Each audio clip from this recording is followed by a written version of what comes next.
Thank you. Lauren McLean. Here. Alexis Pickering. Here. Dale Reynolds. Jordan Morales. Jerem Wagner. Debbie Kling. Here. Greg Rast. Joe Steer. Here. Todd Lavoy. Here. Tom Daly. Here. And Lance McGinnis Brown. Here.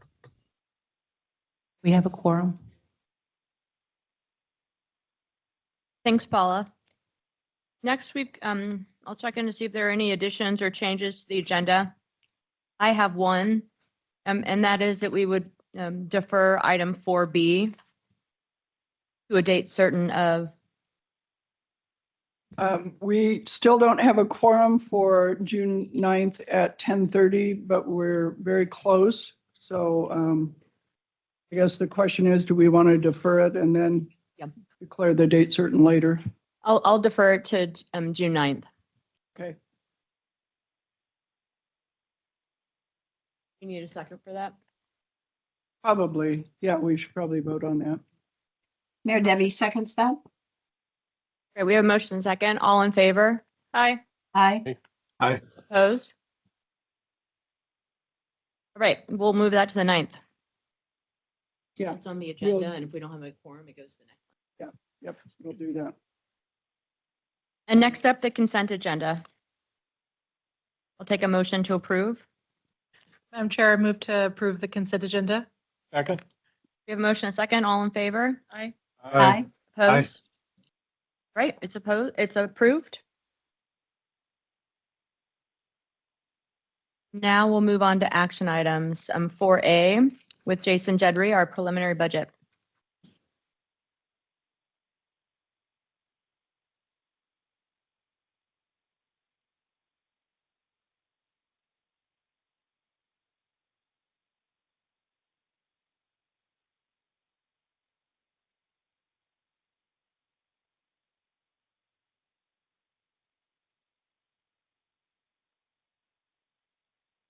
All right, thank you, Madam Chair. I am here today to present the FY26 draft preliminary budget. It can be found on pages 16 through 23 of your packet. Well, I can't get my, it's not working.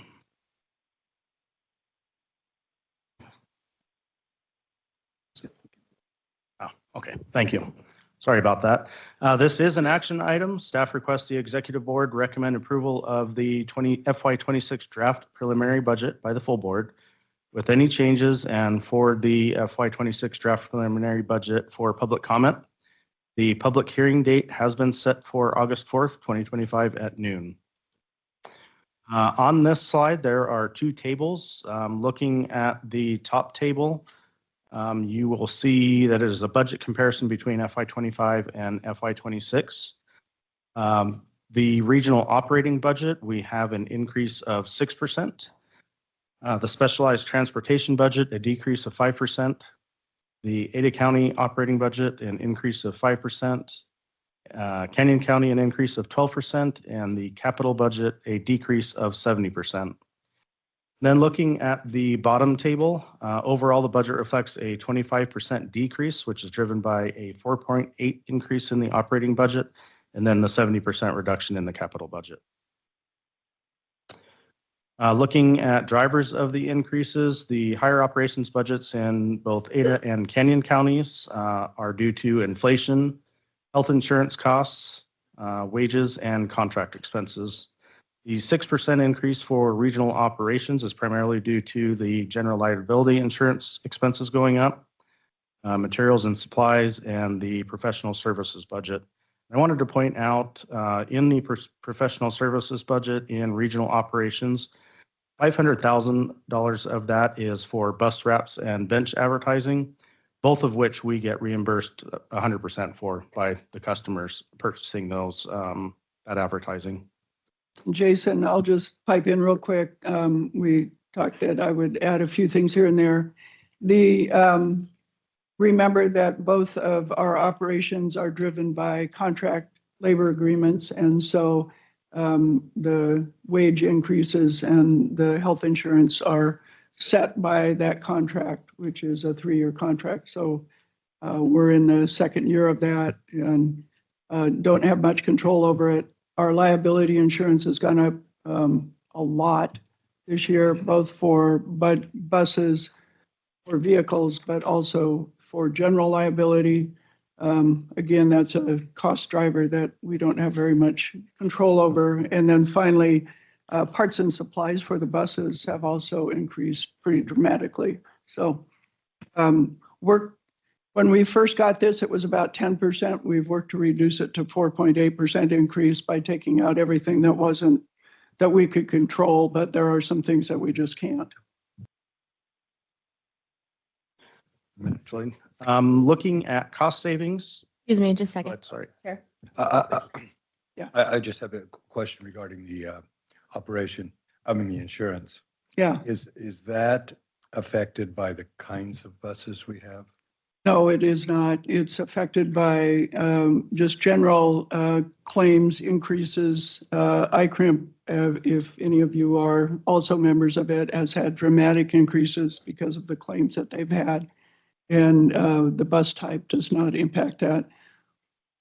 Excuse me, follow up.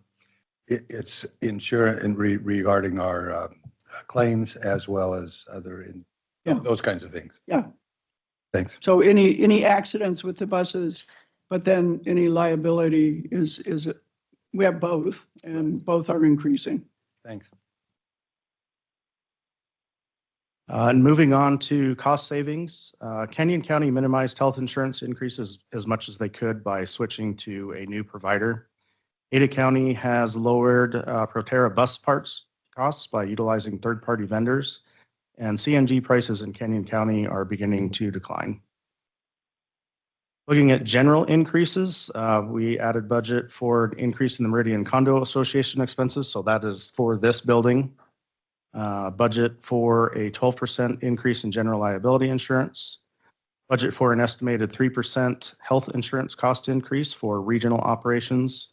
And budget for a 14% increase of federal pass-through funding to subrecipients. And recognize that 14% increase, again, that's pass-through, so that doesn't impact the bottom line, except that it does increase the percentage of increase on the budget. I would also note that if the health insurance ends up, we should know before the August hearing what that will end up being. And if it ends up being less than the 3%, we'll adjust the budget down, or we think potentially down based on that. Looking at the wage pool, we are requesting a 2.5% regional wage pool increase, which comes at a cost of $82,000. And as Elaine mentioned earlier, the wage expense increases for Ada and Canyon County operations are the result of collective bargaining agreements and scheduled wage adjustments. So we don't have much control over those. Changes and reductions. We implemented a new ERP system, which necessitated a revised chart of accounts. So you may notice that we have more divisions that we have in the past, and some of the division numbers change. So if you're trying to compare prior year items that were presented, they won't quite match up, and that's the reason for that. And as I mentioned earlier, there's a 5% reduction in the expenses for Beyond Access, and that is due to a continued funding cut from the Idaho Area Agency on Aging. Next steps, we will prepare the final preliminary budget and exhibits over the next couple of months, comply with the legal notice requirement, and then the public hearing and final board action on the budget will happen in August. Track final revenue outcomes in local budgets and prepare local cooperative agreements in September. As a short presentation to provide opportunity for discussion and questions. So I'd be happy to try to answer any questions you may have. Thanks, Jason. Any questions? All right, looks like you're good. Thanks Thank so you. much.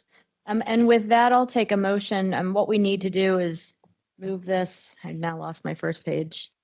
We could put the motion back on the board if that helps. But you see on this item, we need to recommend approval and then send it forward for public review. Madam Chair, Yes. I'll move it, recommend it to the full board and available for public review. Second? We have a motion and a second. Any discussion? All in favor? Aye. Aye. Aye.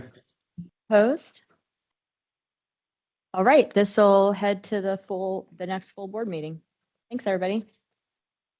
And B, we've deferred to the 9th, so we're going to move on to C with Elaine will provide a federal legislative update. Thank you. And Jason, do you want to run this for me? I'll probably be easiest. So VRT has not had a formal process for taking positions on legislation for a number of years. I've been planning to introduce one in August and October of this year, where we would talk as an executive board in August about legislative positions and make recommendations to the full board for October. However, because of some early action by national organizations, there's some federal legislation moving a little more quickly than that schedule. And so I wanted to make sure that you all had an opportunity to review it and confirm that I am okay to continue working on these legislative issues as we go along. Go ahead, Jason.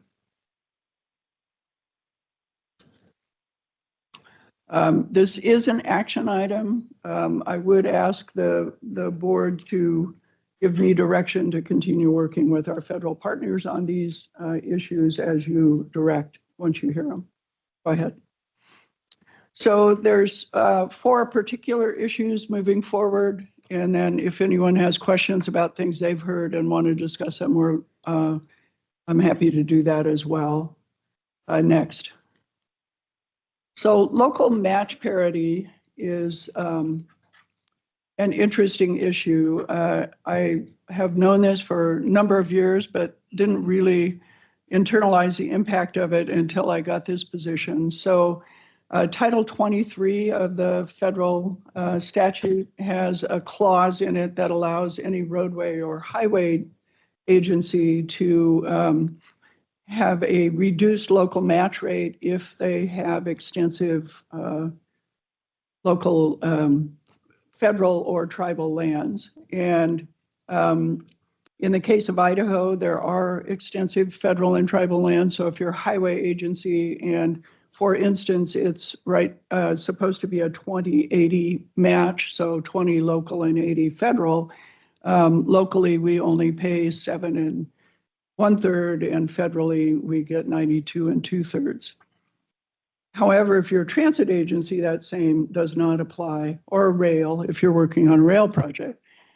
So I brought this up last year, actually, at a meeting, and some people got interested. And so in March, I produced some more information on it, expecting just to begin the conversation, if you will. And APTA adopted it as one of their federal reauthorization positions.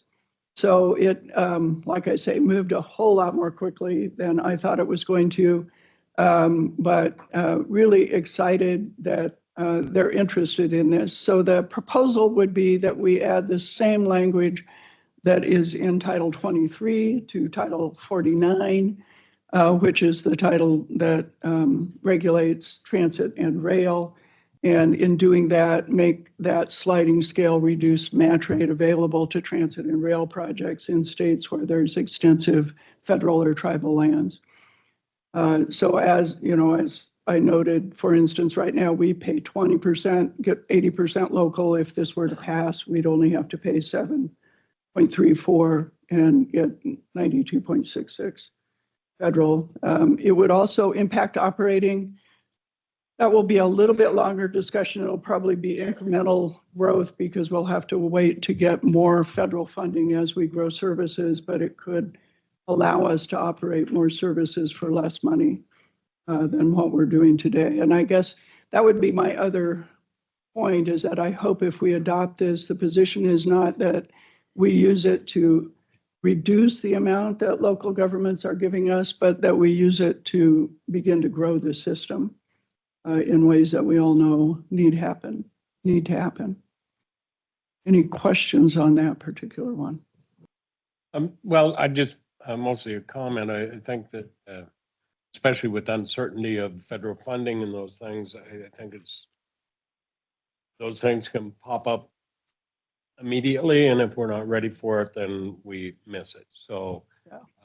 I appreciate your stance on that, and I really think that we ought to at least be in that discussion and let people know we're here. So I'm sorry. There are 16 Western states that it would really benefit, and I think it would change the game in whether states in our part of the region are willing to get into rail, for sure. Madam Chair, Elaine, do you have any sense of historically why these different levels were created in the first place? So the reason it was added in the highway chapter is because transit, it was before transit was added to the Highway Trust Fund, and rail was largely private. Amtrak hadn't been created yet. And it was added because with those extensive federal and tribal lands, there is typically less tax revenue, particularly property tax revenue, available in those states because of those extensive federal holdings. And so the federal government created this formula based on however much federal land you have to discount your match rate based on what you probably aren't able to raise locally because of the property tax. Well, that's really helpful. And I think I want to echo Mayor Steer's points. And I think this is something that fully support you pursuing if there's a policy window that arises, especially on the front from the Ada County Highway District perspective, is we just have so much growth. We need to get things done. So being able to help where we can with that match for you also helps us build more things. So just want to emphasize that there's a benefit that way as well. Thank you. Madam Go ahead. Chair, Oh, go ahead. just as I was in DC when we did this in terms of PILT as well as the transportation. So I think it's fully supported. It should be by Western states in particular, where we have that negative impact of federal lands and we can't have capacity to tax locally. I Thank you. fully support this. Appreciate your effort. Thank you. I have talked briefly to our federal delegation about it because I knew I was going to propose it at APTA, and they had a very positive response to it as well. Next, Jason. So that's probably the most important one because it's new. These others are ones that we've been working on for some time, but bus replacements, expansion, and facilities, the 5339 program. In 2012, the federal legislation cut this program by 50%. It had a dramatic impact on fleet size and fleet age across the country. It reduced fleet size by almost 25%, and buses past their 12-year useful life increased by over 50%, and past their 15-year useful life increased over 100%. We've seen that begin to decline with increased levels of investment over the last few years, especially with IIJA. So this is just a position of don't back away from this. This has really hurt bus service across the country, and we have evidence of that. So let's keep that higher funding level in place. And it is, as I understand it, it is in the president's budget that just got released. So I think we're okay on this one. Next. Highway Trust Fund support. Again, this is a longstanding position since the 1980s that 20% of the Highway Trust Fund account goes to transit across the country. And all of the national agencies are calling for this. Next. Finally, there's three little issues that we're working on reform on. One of these is one that I brought, and one is from other folks. Property acquisition by transit agencies is very, very difficult today. We're not allowed to make an offer or negotiate a price until we have a need